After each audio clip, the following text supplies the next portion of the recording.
지킬 수 있는 힘은 어디서 오는가라는 제목으로 우리 본문을 중심으로 같이 은혜를 나누기 원합니다. 자, 오늘 본문 10절 보니까 그 이튿날, 자 여기서 이튿날이 언제를 말하는 거죠?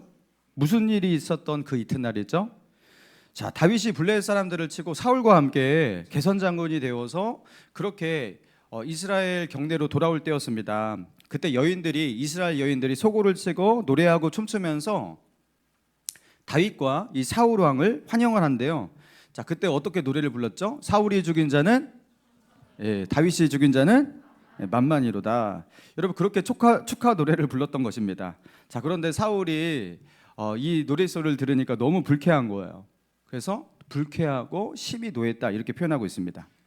나에게는 천천히라 하고 그에게는, 다윗에게는 만만이라고 하니까 이제 다윗이 얻을 것은 이 나라 말고 더 뭐가 있겠느냐, 그냥 다윗이 왕을 하면 되겠네, 막 이렇게 아주 위험하고 극단적인 발언까지 합니다.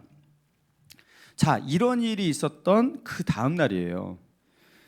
자, 사울에게 무엇이 내리고 있습니까? 지금 10절 보니까 악령이 내리는데, 자, 하나님께서 부리시는 악령이라고 이렇게 나와 있어요. 여러분 10절을 같이 한번 읽어봅시다. 시작. 그 이튿날 하나님께서 부리시는 악령이 사울에게 평일과 같이 손으로 수금을 타는데 그때 사울의 손에 창이 있는지라. 자, 하나님께서 부리시는 악령이래요. 자, 그러니까 이 악령이 사울을 사로잡았는데 이게 하나님의 손 밖에서 일어나는 일이에요? 아니면 이게 하나님의 손 안에서 일어나는 일이에요? 예.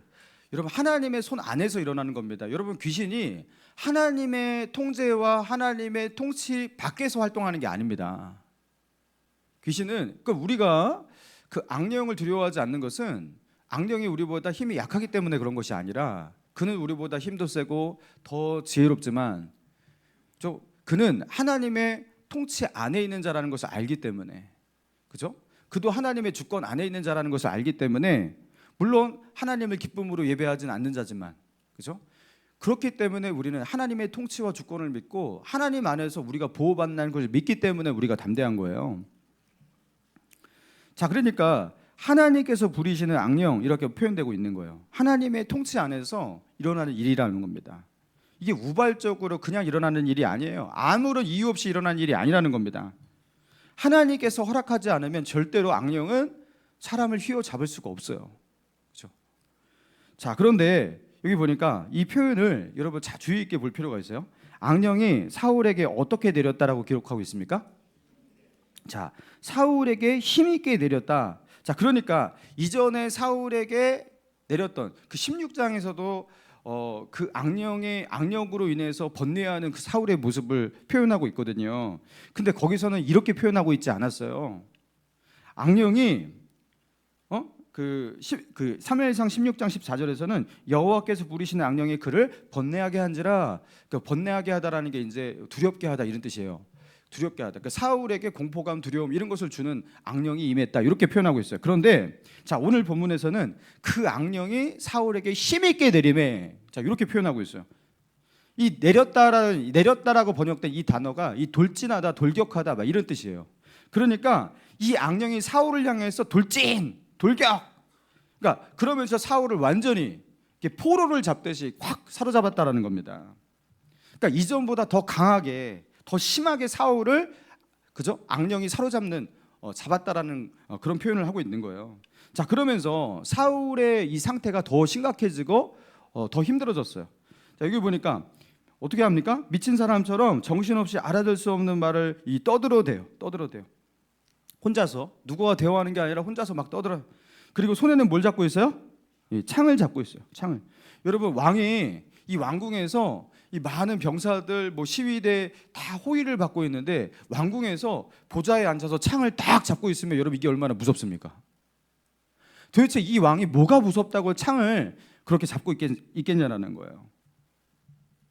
그 창을 쥐고 있는 그 사울의 모습만 봐도 사울이 이게 제정신이 아니라는 거, 극심한 불안과 공포 속에 있다라는 거 딱 느껴지는 거예요.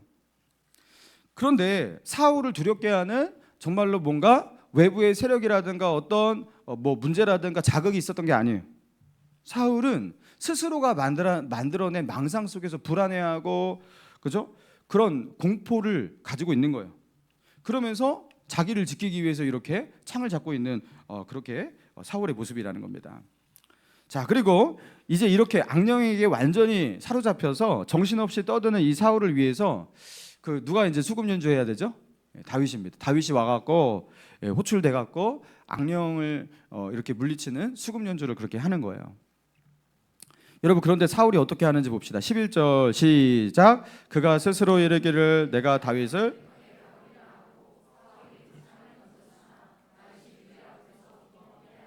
자, 사울이 다윗을 죽이겠다고 어떻게 해요? 자기가 쥐고 있던 그 창을요 냅다 다윗에게 던집니다.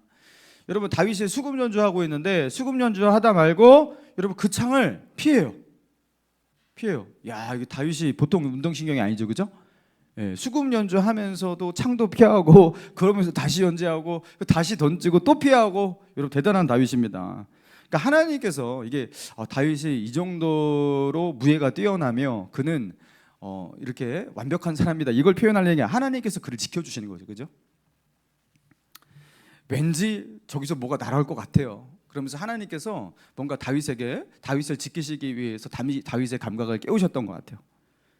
자, 여러분, 그런데 이게 얼마나 큰 사건이냐면요, 여러분, 다윗에게 사울이 창을 던진다. 여러분, 이거는 있을 수가 없는 사건이에요. 여러분, 다윗이 어떤 사람입니까? 얼마 전에 골리앗을 꺾으면서 블레셋의 이 침략 가운데서 처한 그 이스라엘의 그 국난, 그 위기 속에서 그 이스라엘 나라를 구한 영웅입니다. 그리고 그의 혁혁한 그 정가와 이 공을 인정해서 다윗을 자신의 신복으로 삼고, 그리고 다윗을 이 블레셋과 싸우는 중요한 전장에 내보내면서 다윗은요 이미 좋은 결과들을 많이 만들어낸 그 이스라엘 나라에도 사울에게도 너무나 중요한 역할을 했던 충성스러운 신하입니다. 여러분, 그런데 그런 다윗에게 창을 던져요, 왕이. 여러분, 이거 왕으로서 너무나 치명적인 일이죠. 여러분, 이렇게 왕이 나라에 충성하고 자기에게 충성해요. 그리고 그렇게 하다가 그죠, 전쟁에서 막 이기고 좋은 결과를 만들어내고 그러면서 백성들한테 조금 인기를 받으면 그 다음부터 사울 왕이 창을 막 던져버려요. 여러분, 그럼 누가 사울 왕에게 이렇게 충성하고 싶겠냐는 거예요. 그때부터 누가 전쟁에 나가서 그렇게 이기고 싶겠냐는 거예요. 그죠? 괜히 그렇게 했다가 사람들이 그냥 나를 이렇게 띄워주고 조금만 그렇게 하고 그렇게 해서 궁궐 안으로 들어오게 되면요 사울이 그 다음부터 창을 던지는데, 여러분, 누가 이 나라를 위해서 충성하고 싶고 사울의 신복이 되고 싶겠냐라는 거예요. 여러분, 이것은요 사울 왕을 향한 모든 신뢰가 다 끝장나는 어떤 행동입니다. 그는 스스로 무덤을 파고 있는 겁니다. 그러나 그럼에도 불구하고 하나님은요 이런 미치형이 같은 이 사울 앞에서 다윗을 보호하고 계시는 거예요. 아마도 이제 창을 2번 던졌는데 세 번째 창을 왜 안 던졌냐? 이거는 누가 봐도 사울이 미쳐버린 게 당연한, 딱 봐도 알겠잖아요. 그러니까 주위에 있는 신하들이 이렇게 붙잡고 만류했던 것으로 보입니다. 자, 그러면서 우리 12절 여호와께서 사울을 떠나 다윗과 함께 계심으로 사울이 그를 뭐한지라?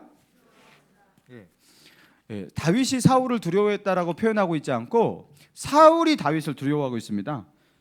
자, 그리고 13절 그러므로 사울이 그를 자기 곁에서 떠나게 하고 그를 천부장으로 삼음에 그가 백성 앞에 출입하며, 자, 다윗을 어떻게 할 수가 없으니까 그를 천부장으로 세웠어요. 그러니까 이전에 다윗이 가지고 있는 직위는 최소한 천부장보다는 높았던 뭐 시위대장이라든가 뭐 비서실장이라든가 막 이 정도 직위였던 것으로 보이지만 그 뒤에는 그 일반 지휘관 계급인 천부장보다 낮은 계급은 아니지만 천부장으로 그렇게 강등을 시킨 거예요. 그리고 이 천부장은 야전에서 이제 전장에 이렇게 참여해야 되는 천부장이에요. 그죠? 칼을 쥐고서 싸워야 되고 활을 쏘고 막 이런 천부장이에요. 그러니까 여러분, 전장에 나가서 이 전투의 현장에 투입되는 천부장이 되면요 적군의 칼날 앞에 그렇게 다윗이 죽을지도 모르는 거 아니겠어요? 그러니까 사울이 기껏 한다는 게 뭐냐면 내가 죽일 수 없다면 너 저기 전쟁하다가 죽어라, 그러면서 이 천부장을 세운 거예요. 자, 그런데 다윗은 어떻게 됩니까? 14절 같이 읽습니다. 시작. 다윗이 그의 모든 일을 지혜롭게 행하니라 여호와께서 그와 함께 계시. 아니, 아무리 그를 강등시키고 뭐 그에게 뭐 창을 던지고 어떻게 할지라도 다윗을 거꾸로 때릴 수가 없는 거예요. 15절 보니까 사울은 다윗이 크게 지혜롭게 행함을 보고 그를 두려워하였으나, 그죠? 사울이 다윗을 두려워했다라는 이 표현이 두 번이나 이렇게 나옵니다. 그러니까 다윗이 가지고 있는 그 자세, 자기는 다윗을 향해서 창을 던지고 있고 다윗을 그렇게 사람들이 이해할 수 없는 어떤 강등 조치도 하고 그렇게 위험한 어떤 전장으로 다윗을 내보내지만 언제나 다윗은 그 속에서 의연하게, 그리고 매우 지혜롭게, 그리고 매우 침착하게 평정심을 잃지 않고, 그리고 자기 주군인 사울 왕을 향해서 어떤 적개심이라든가 불만이라든가 나쁜 감정을 품지 않고, 그죠? 그렇게 평정심을 가지고 대하는 그 다윗, 여러분 이게 더 두려운 거예요. 여러분 우리가 이렇게 막 화를 내요. 그럼 맞대응하면서 막 화를 내요. 그러면은 너하고 나하고 똑같은 수준이구나, 약간 이렇게 되면서 별로 두렵지가 않아요. 근데 상대방의 반응이 나의 반응과 다르게, 나는 너무나 천박하게 반응하는데, 그렇게 대응하는데 상대방은 너무나 교양 있게 침착하게, 여러분 그렇게 반응할 때 여러분 우리는 어떤 감정을 느낍니까? 나하고 다른 사람이구나, 나하고 다른 차원의 인격, 그죠? 다른 차원의 어떤 그런 내공을 가진 사람이구나. 여러분 이게 더 두려운 거예요.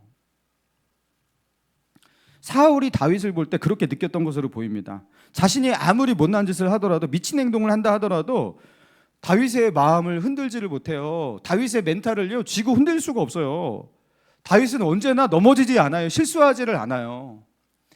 왕을 향한 그 태도도 뭔가 이렇게 삐끗하면서 좀 이렇게 돼야 되는데 그렇지가 않아요.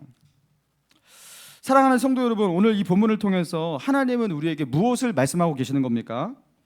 자, 사울이 어떻게 다윗을 자기 옆에서 가장 중요한 신복으로 그렇게 대우해야 할, 그죠? 그렇게 자기에게 너무나 요긴한 일을 해줬고 자기를 위해서 수군까지 타고 있고 그 골리앗도 물질러주고 이런 다윗인데, 여러분 그런 다윗에게 지금 이런 못난 짓을 하고 있단 말이에요. 근데 이게 어떻게 이렇게 됐냐면, 그 전날까지는 아무 문제가 없었단 말이에요. 그 전날에 그 여인들이 개선장군 되어서 이렇게 돌아올 때 그 부르는 그 노래, 누구는 천천히고 누구는 만만이다. 여러분 그 노래를 듣고서 사울의 마음 안에 어떤 감정이 들어갔어요? 시기심, 다윗을 향한 질투, 그렇죠? 그래서 다윗을 주목하였더라. 그러니까 주목하다라는 이 단어가 시기하였다라는 그 뜻을 가지고 있는 단어라고 그랬죠. 다윗의 마음에 시기심이 들어왔어요. 질투심이 들어왔어요. 그리고 다윗을 못마땅하게 생각하는 이런저런 잘못된 그런 생각들 있잖아요. 그런 감정들이 마음에 들어왔어요. 그리고 그날 저녁을 맞이하고 밤을 맞이한 거예요. 시간이 조금 흘렀던 거예요. 근데 뭐 밥 먹을 때도 그런 생각이 나고, 아마도 누워서 잠을 잘 때도 그런 생각과 그런 감정들이 마음 가운데 요동을 쳤을 것이고, 그리고 다음날 아침이 되어서 눈을 뜨니까 이상하다? 어제의 나와 오늘의 내가 너무나 다른 거예요. 사울의 입장에서 지금 얘기하고 있는 겁니다. 그러면서 그 다음날 어떤 일이 일어났냐면, 악령이 사울에게 힘있게 내림에 악령들이 사울을 향해서 돌진한 거예요. 그러면서 사울은요 완전히 자기 통제력을 잃은 사람이 되었고, 그리고 그죠, 막 미친 듯이 떠들어대고, 그리고 이제는 다윗을 죽이고자 자신이 들고 있는 창을 막 던지는, 자신 안에 있는 시기심, 증오, 분노, 살인 충동 이런 것들을 전혀 제어하지 못하는, 여러분 사울 왕은 이제 더 이상 인간이 아닌 것 같습니다. 더 이상 사울이 아닌 것 같습니다. 여러분 악령의 지배를 당하고 있는 사울이 된 겁니다. 자, 어떻게 하룻밤 만에 이렇게 심각해질 수가 있을까? 여러분 하나님은요 이 사울 왕의 표본을 통해서 우리에게 중요한 영적 원리를 알려주고 계시는 거예요. 여러분 다윗을 향해서 시기하는 마음, 여러분 이 마음, 다윗을 향해서 질투하는 마음, 그렇죠? 다윗이 좀 이렇게 백성들의 인기 칭송을 받으니까 그게 못마땅하게 여기는 그 마음이 들어왔어요.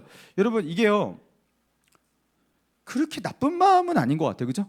조금 나쁜 마음이에요. 여러분 우리도 시기해요, 안 해요? 시기하잖아요, 그죠? 사촌이 땅을 사면 나는 배가 많이 아픈 사람도 있고 조금 아픈 사람도 있고 그렇지만 어느 정도는 다 아파요. 그죠? 우리는 뭐야? 뭐 이렇게 하잖아요. 그죠? 예. 예. 성도들이 다른 성도들이 잘 되면 배가 아프지는 않아요. 그렇지만 나는 왜 그럴까? 이 정도. 그죠? 뭐 이러면서 우리는 나름의 시기심을 조금이라도 갖게 된단 말이에요. 우리도 그래요. 그게 사울이 이상한 마음은 아니에요. 꼭. 여러분 그런데 자, 사울이 다윗을 향한 이 질투의 마음, 시기의 마음, 이 죄악된 생각 그리고 좋지 못한 이 감정이 이렇게 들어왔는데 자, 이때는 이것이 큰 문제라고 생각하지 않았을 겁니다. 사울 본인도 그게 큰 문제라고 생각하지 않았을 겁니다. 자, 그런데 그런 생각이라든가 그런 부정적인 감정을 가지고 그것을 마음에 그대로 담고서 하룻밤을 지내니까요. 여러분 다음 날 어떻게 되었다고요? 이 사탄이 돌진한 겁니다. 자기의 마음으로. 사랑하는 성도 여러분, 우리 마음에 이 죄악된 생각들 있잖아요. 죄악된 감정들 있잖아요. 여러분 감정에도 죄가 있는 거예요. 나는 그렇게 느낀다 그러면은 그 느끼는 것은 어쩔 수가 없어가 아니에요. 잘못된 감정을 가질 때도 되게 많단 말이에요. 여러분 그런데 그것을 품고 있으면 여러분 어떻게 되냐? 사탄이 모입니다. 그거는 사탄이 좋아하는 먹잇감이거든요. 악한 영들을 끌어들이는 먹이예요. 마치 여러분 물속에서 이렇게 피가 이렇게 피 냄새가 나면요 상어가 기가 막히게 그냥 저 수백 미터 앞에서도요 그 피 냄새를 맡고 달려온대요. 그죠? 여러분 시체에 썩은 내가 나기 시작하잖아요. 어디서 그것을 보고서 독수리떼가 모이지 않습니까? 여러분 악한 영도 그래요. 우리 안에 죄악된 생각들, 죄악된 감정들, 여러분 그것을 가지고서 이것을 처리하지 않고 이렇게 놓고 있잖아요. 자, 그러면 그 냄새를 맡습니다. 그리고 그것은 자기가 가장 좋아하는 먹이이기 때문에 득달같이 달려드는 겁니다. 돌진하는 겁니다. 여러분 그래서 우리 안에 죄악된 생각들, 잘못된 감정들, 그리고 그로 인해서 일어난 상처들, 여러분 이런 것들 있잖아요. 이게요 악령들을 끌어들이고 유인한다라는 거예요. 혹시 이것을 처음 아셨습니까? 여러분 이게요 악한 영을 끌어들여요. 그래서 내 마음이 내 마음 같지 않다고 느끼는 상황이 가요. 나는 이제는 이런 마음을 갖기가 싫어요. 그래도 그게 안 돼요. 자기 통제력을 상실하게 된 거죠. 나는 더 이상 이렇게 미워하고 싶지도 않고 이렇게 분내고 싶지도 않아요. 나도 괴롭거든요. 그게 안 돼요. 제어가 안 되고 통제가 안 돼요. 이제 내 마음이 아니게 된 거. 이게 어떤 현상이냐면 나의 통제력을 잃어버린 겁니다. 여러분 어떻게 이렇게 될까요? 내 마음은 내 마음인데 왜 내 마음이 아니게 된 거예요? 악한 영들이 들어오는 겁니다. 그 다음부터 내 마음에 충동질을 하는 겁니다. 여러분 오래 지나지 않아도 돼요. 사울에게는 딱 하룻밤이었습니다. 여러분 그래서 우리가 영적인 싸움을 할 때 여러분 믿음으로 살아간다라는 거, 여러분 어떻게 살아가는지 우리가 이것을 통해서 잘 배워야 돼요. 다윗을 시기하는 마음 들 수 있어요. 다윗이 칭송받는 그 모습을 보고서 그 못마땅해 여기는 마음, 아니, 저들은 어떻게 다윗을 찬양하는 거야? 왕인 나를 찬양해야지 하면서 못마땅해 여기는 이 분노의 감정이 들 수가 있어요. 화가 날 수가 있어요. 자 그런데 그것을 가지고서 하룻밤을 그대로 그것을 움켜쥐고서 마음에 그것을 증폭시키면서 하룻밤을 지냅니다. 자, 그 하룻밤에 이런 사단이 일어난 겁니다. 여러분 우리 어떻게 해야 됩니까? 우리 어떻게 살아야 되는 겁니까? 여러분 화가 나요. 질투의 감정이 생겨요. 누군가를 바라볼 때 내가 이게 꼴보기 싫어요. 내 안에 이것 말고도 관계적인 것 말고도 어떤 죄악된 욕망이 들어와 있고 그리고 내 안에 있는 어떤 그 탐욕, 내가 이렇게 욕심을 부리면 안 되는데, 그죠? 죄된 어떤 유혹이라든가 이 탐욕이 막 들어왔어요. 여러분 그 생각이 들어왔어요. 그런 감정이 내 안에 스며 들어왔어요. 자, 그런데 그 생각과 그 감정이, 그 욕망이 완전히 내 것이 되어서, 그렇죠? 나를 지배하기 전에 그것이, 그 감정과 그 생각을 내가 당연히 이렇게 하면 내가 화나지, 이렇게 하면 내가 이렇게 할 수 있는 것이지 하면서 그것을 자연스럽게 받아들이지 마시고 어떻게 해야 된다는 거예요? 거기에 브레이크를 걸으셔야 돼요. 너 왜 그래, 대성아? 대성아, 너 왜 그런 마음을 가지고 있는 거야? 여러분, 영적인 문제의식을 가지고서 자기의 마음에 검열을 행할 수 있어야 돼요. 검열. 마음에서, 감정에서 여러분, 죄악이 이렇게 시작되는데 여기서 검열을 하지 않는 분들이 있어요. 내가 이렇게 생각하는 건 내 자유라는 거예요. 내가 이런 감정을 가지는 것도 내 자유라는 거예요. 그게 무슨 죄냐라는 거예요. 그러면서 아무 검열 없이 그대로 나아가시는 분이 있다는 거예요. 누구처럼? 사울처럼요. 근데 전날에 멀쩡하게 보였던 그 사울이 하룻밤 만에 이렇게 변해버리는 이 사울의 모습을 보여주고 있지 않습니까? 여러분, 누군가를 미워하는 그 마음이 있잖아요. 원망하는 마음 있잖아요. 내 안에, 그죠? 억울함과 답답함과 분노와 상처와 여러분 이런 마음이 있잖아요. 내 안에 들끓는 하나님께서 금하신 것을 내가 욕망하고 있는 탐욕이 있잖아요. 여러분, 그것을 가지고서 어떤 분은요, 한 달, 두 달, 1년, 2년 끌고 그렇게 있어요. 여러분, 그러면 어떻게 되는지 아십니까? 여러분, 그 사람은요, 그 길에서 돌이키기가 힘들어요. 왜냐하면 그냥 악령의 영향력 안에 놓이기 때문에 그렇습니다. 마음을 바꿔서 다시 하나님께로 돌아가려고 해도 그게 쉽지가 않아요. 여러분, 그게 얼마나 큰 죄인지 여러분 우리가 모르고서 그것을 그렇게 방치해서 결국 그렇게 되는 거예요. 내가 이럴 수가 있지. 누가 봐도 하나님이 보실 때도 이건 죄악인데 그 죄를 죄로 인정하지 않고 브레이크를 걸지 않고 여러분 그렇게 나아갈 때 여러분 악령들아 들어오너라 내가 너희를 환영한다. 여러분 그렇게 되는 거예요. 악한 영들아, 어둠의 영들아 내 마음에 와서 이 내 안에 있는 이 죄악의 이 생각과 마음과 감정을 먹고 나와 함께 하자 초청하는 거예요. 여러분 어떻게 되겠냐고 이게. 여러분 그 VAR 여러분 축구 경기에 도입된 VAR 아시죠? VAR 자매님들도 이제 아시잖아요, 그죠? 제가 설명해 드리겠습니다. 여러분 기존에는 축구 경기에서 이렇게 뭐 반칙 이런 거 하면요 첫 번째로 주심이 잡고 때로는 이렇게 부심이 뭐 오프사이드 같은 거 이렇게 잡고 그러잖아요. 현장에서 실시간으로 주심의 판단, 그죠? 그 흘러가면 잘 모르지만 아무튼 주심의 어떤 그 현장에서 실시간으로 주심의 판단, 어떤 부심의 어떤 그런 판단, 여러분 이런 것들이 이제 반칙을 잡아내는 거예요.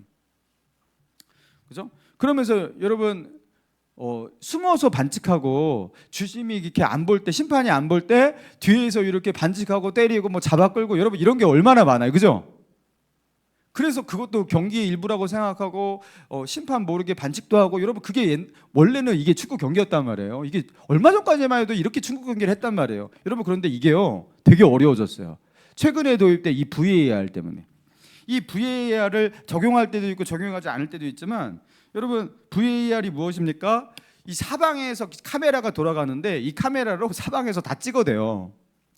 그래서 문제가 생기는 애매한 장면이 나오면요 VAR 가동 딱 그러면요 그때부터 어떻게 해요? 다각도에서 촬영된 그 카메라를 느리게 슬로우 모션으로 그리고 멈춤하면서 이것을 진짜로 반칙했나 안 했나를요 여러분 그렇게 점검을 하는 거예요. 그리고 VAR 심판진이 따로 있어요. 거기서 심판은 아무것도 못 느꼈더라도 거기서 심판에게 주심에게 VAR로 보니까 이 사람이 저기서 숨어갖고 반칙한 것 같다. 딱 그러면요 경기 멈추고 VAR 돌려버립니다. 그러니까 옛날같이 반칙을 못해요. 기가 막히게 잡아내는 거예요. 이게 너무 심각하게 잡아내버려가지고 여러분 오프사이드를 너무 심각하게 막 1cm, 2cm로 잡아내버려요. 여러분 수비수하고 공격수하고 누가 더 앞에 있었냐 이거를요 센치 단위로 잡아내니까 여러분 이게 경기가 재미있어요, 재미없어요? 아니 좀 넘어가지 이건 좀. 얼마 전에 손흥민이 뭐 2골인가 3골을 다 넣었거든요. 근데 VAR로 다 오프사이드 판정을 받았어요. 아니 그 몇 센치 앞에 있다고. 근데 VAR로 선거가지고 다 잡아내는 거예요 그거를. 여러분 이게 재미있어요, 재미없어요? 저는 재미가 없어요. 아 이게 뭐야 도대체. 근데 인정을 할 수밖에 없어요. 진짜로 그렇게 딱 세워놓고 멈춤하고 자료 재보고 그러면은 진짜 앞서 있긴 있어. 여러분 1cm라도 앞서면 앞선 거 아니겠습니까? 옵사이드 되는 거예요. 여러분 우리가 영적인 실력을 가지게 된다라는 거, 믿음의 싸움을 싸울 수 있는 그 하나님의 군사가 된다라는 거. 여러분, 내가 내 손으로 죄짓고 내 입으로 죄짓고 내 행동으로 죄를 짓기 전에 내 마음에서 일어나는 반칙들, 선을 넘는 생각들, 감정들, 마음들, 그것을요 VAR처럼 잡아내기 시작하는 겁니다. 그것을 모니터링, 내 마음을, 내 생각을, 내 감정을 모니터링할 수 있는 실력이 생기는 겁니다. 내가 하나님께서 기뻐하지 않는 그런 마음을 품고 있어요. 지금 그런 생각이 시작이 되었어요. 그런 감정이 내 안에 팡 시작이 되었어요. 그러면 어떻게 돼요? 그냥 계속 가요. 이 사람은 영적인 실력이 없는 사람이에요. 근데 그 순간 이거 아닌데, 멈춰 하고서 VAR 가동하는 거예요. 대성아, 너 왜 그러지? 네가 지금 이런 감정을 갖는 것이 이게 정당하냐? 하나님 앞에 이거 바른 거 맞아?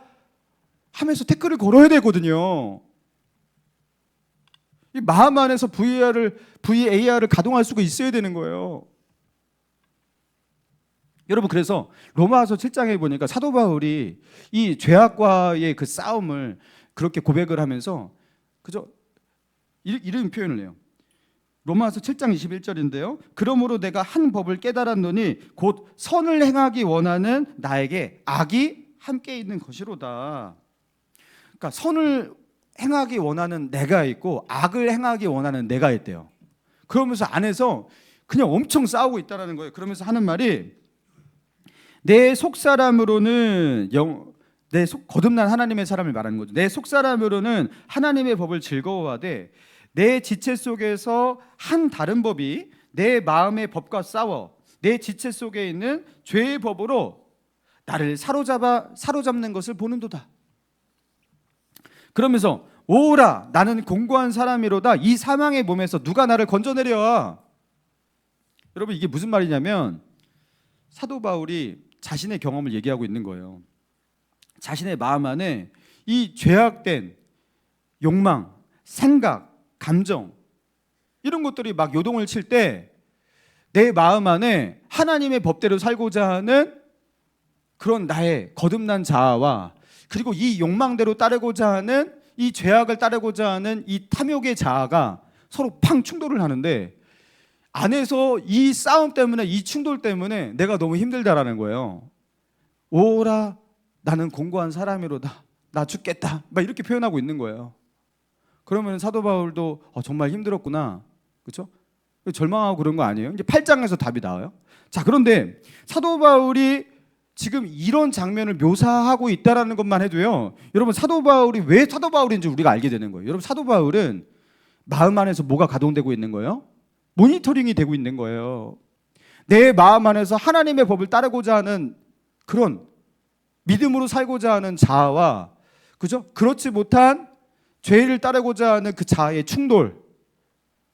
그리고 그래서 내 안에 잘못된 생각, 하나님이 기뻐하지 않는 그런 마음들, 감정들이 내 안에 들어왔을 때 그게 바로 태클에 걸리는 거예요.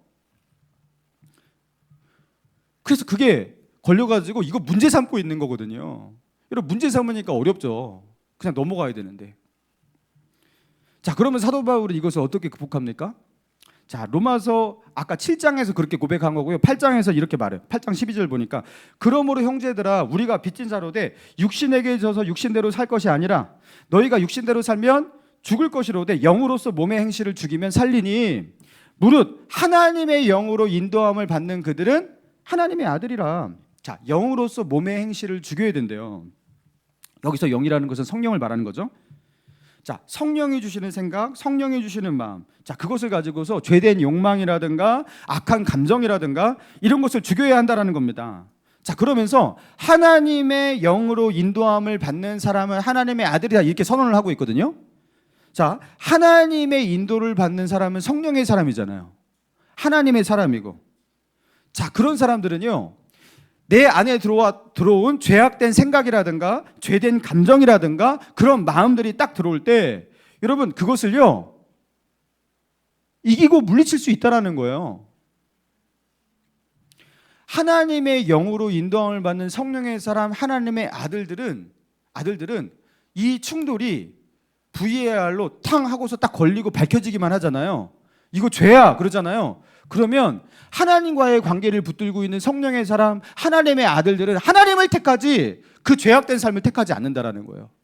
여러분, 이 VAR이 제대로 가동되지 않아서 어물쩍 넘어가니까 문제가 되는 거지, 이게 가동이 되어갖고 딱 걸리게 되는 순간, 그래서 이게 죄구나 잘못이구나 말하는 순간 성령의 사람 하나님의 아들들은요, 이 죄악된 생각과 욕망과 감정들을 무찌르고 여러분 믿음의 길을 간다라는 거예요. 그것을 버리게 된다라는 거예요. 사랑하는 성도 여러분, 왜 사울이 지금 이 악한 생각, 죄악된 감정의 포로가 되어서 자신에게 가장 큰 도움을 주고 있는, 은혜를 베풀고 있는 고마운 존재인 그 다윗을 이토록 시기하고 그를 심지어 죽이려고까지 하고 있는 것입니까? 사울은요, 하나님의 영이 떠나간 사람입니다. 그는 자기의 욕망을 위해서 하나님과의 관계를 버린 사람입니다. 그는 하나님의 영이 떠나가서 하나님과의 관계가 끝장난 사람입니다. 여러분, 그리고 하나님과의 관계가 끝나버리고 하나님과의 관계가 멀어져 버린 사울은요, 자신 안에 죄악된 생각, 그런 마음, 감정 떨쳐낼 수 없어요. 그것을 이길 수가 없어요. 사람이 마음에 양심이라는 것이 있잖아요. 그리고 사람의 마음 가운데 어떤 정의감도 있어요. 여러분, 불신자들도, 예수를 믿지 않는 사람들도 자기 나름대로의 어떤 도덕적 양심을 따라, 정의감을 따라 여러분 그렇게 살기도 사는 거 아니겠습니까? 여러분, 그런데 이 영적인 싸움, 마음 안에서 일어나고 있는 이런 영적인 싸움까지 과연 그런 양심, 그런 정의감, 인간 고유의 분별력을 가지고서 여러분 이것을 방어해내는 게 가능하다고 생각하십니까? 여러분, 불가능합니다. 마음 안에서는요, 마음껏 죄를 지어도 손으로, 행동으로, 밖으로만 죄를 짓지 않으면 된다, 약간 이 정도 수준으로 살아가지, 여러분 이 마음 안에까지 이렇게 민감하지 않는단 말이에요. 내 안에서 저 사람을 미워하는 이 감정조차도 이게 문제가 된다라는 거에 대해서, 여러분 이게 예수 믿는 사람들에게 이게 해당이 되는 거예요. 이거는 하나님과의 관계를 붙드는 사람에게 이게 해당이 되는 거예요. 여러분, 하나님과 깊은 관계를 붙잡고 있고 하나님과의 관계를 소중하게 여기고 있는 성령의 사람, 하나님의 아들들은요, 죄악된 생각이 들어오고 그저 그 마음이 내 안에 들어올 때 불편합니다. 괴로워요. 불편해요. 그리고 이 감정을 조금만 지속으로 하려 치면, 깊어지려고 치면 이제는 어떤 반응이 오냐면 너무 불편해서 토하고 싶어요. 이거를 가지고 살 수가 없어요. 아니, 좀 미워할 수도 있는 거 아닌가, 원망할 수도 있는 거 아닌가, 내가 억울하고 답답해갖고 조금 분노하고 증오하고 이런 것도 할 수 있는 거 아닌가. 자, 그렇게 생각하지만 하나님과의 관계를 꽉 붙들고 있는 성령의 사람, 하나님의 사람에게는요, 이런 것이 들어오잖아요, 이게 알레르기 반응이 막 일어납니다. 너무 불편해서 견딜 수가 없어요. 그래서 성령의 사람은, 하나님의 사람은요, 결국에 어떻게 된다고요? 이게 VAR처럼 걸려요. 하나님과의 관계를 깊이 가지고 있고 그분과의 관계를 즐거워하고 있고 그분을 경외하는 삶을 살고 있는 하나님의 사람, 성령의 사람에게는요, 이게요, 이 죄악이 쉽게 들어올 수가 없는 거예요. 근데 하나님과의 관계가 소원해졌어요. 멀어져 있어요. 그러면 이게 그렇게 불편하지 않아요. 죄된 생각과 감정이 내 안에서 아주 자연스러워집니다. 누가 봐도 죄 짓고 있고 내 안에 죄가 시작이 되고 있는데도 그것이 불편하지가 않아요. 여러분, 그러면서 넘어지는 거예요. 여러분, 하나님과의 관계가, 여러분 그래서 가까워야 돼요. 늘 가까워야 돼요. 할렐루야. 여러분, 하나님과의 관계를 붙드셔야 돼요. 그렇지 못하면 우리의 마음을, 우리의 생각을 지킬 수가 없는 겁니다. 사울은 절대로 지킬 수가 없는 겁니다. 자, 그리고 우리의 마음과 생각을 지키기 위해서 또 뭐 해야 됩니까? 자, 그 유명한 말씀 있잖아요. 빌립보서 4장 6, 7절. 자, 여러분 암송하시는 분도 있잖아요. 자, 빌립보서 4장 6, 7절. 아무것도 염려하지 말고 다만 모든 일에 무엇과 무엇으로? 기도와 간구로 너희 구할 것을 감사함으로 하나님께 뭐하라?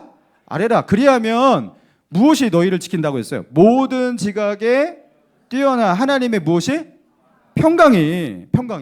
모든 지각에 뛰어난, 그러니까 인간의 이성과 생각으로 해석 불가능한 그것을 뛰어넘는 그 하나님의 평강이 그리스도 예수 안에서 너희의 무엇을 지키리라? 마음과 생각을 지키시리라. 할렐루야. 여러분, 우리의 마음과 생각을요 하나님이 지켜주신대요. 여러분, 하나님께서 우리를 지켜주시는 게 돈 잃지 않도록 돈을 지켜주시고, 자식 잃지 않도록 자식 지키고, 건강 잃지 않도록 건강 지켜주시고, 여러분 이것보다 더 소중한 하나님이 꼭 지켜주실 것이 무엇이냐면 우리의 마음과 생각입니다. 할렐루야.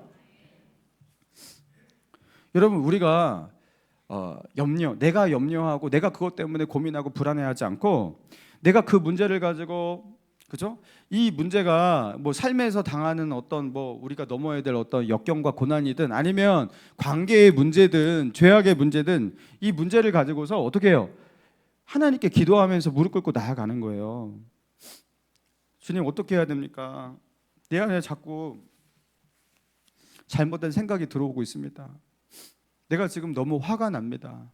내가 지금 이것 때문에 너무 두렵습니다. 내가 이것 때문에 지금 자존심이 너무 상합니다. 근데 이 마음이 하나님 앞에 뭔가 잘못된 것은 압니다. 근데 내가 어떻게 해야 됩니까? 하면서 그 문제를 가지고 기도와 간구로 하나님께 엎드리면서 나아갈 때, 여러분 어떤 은혜가 있냐면, 모든 지각에 뛰어난 하나님의 평강이 나의 마음을 사로잡고, 아까 악령이 사울을 사로잡았잖아요. 근데 모든 지각에 뛰어난 하나님의 평강이 우리의 마음을 사로잡고 우리의 생각을 사로잡아서 우리가 옳은 생각, 옳은 마음, 옳은 감정을 품을 수 있도록 우리를 지켜주세요. 할렐루야. 지켜주세요. 여러분, 이거 진짜 경험하면 기적과 같은 거예요. 여러분, 손양원 목사님 같은 분이 왜 생겨날 수 있겠습니까? 하나님께서 손양원 목사님의 마음과 생각을 지켜주시는 거예요. 자기 아들을 죽인 원수인데 그를 사랑의 눈으로 바라볼 수 있는 힘이, 그게 어떻게 인간의 힘으로 생깁니까? 이게 말이 됩니까? 이게 하나님께서 우리의 마음과 생각을 지켜주실 때 이런 일이 일어나는 거죠. 여러분, 그 끔찍한 순교의 현장에서, 그죠? 그 순교의 현장에서 수많은 순교자들이 기독교 역사 가운데 있잖아요. 여러분, 그걸 어떻게 버텼을까?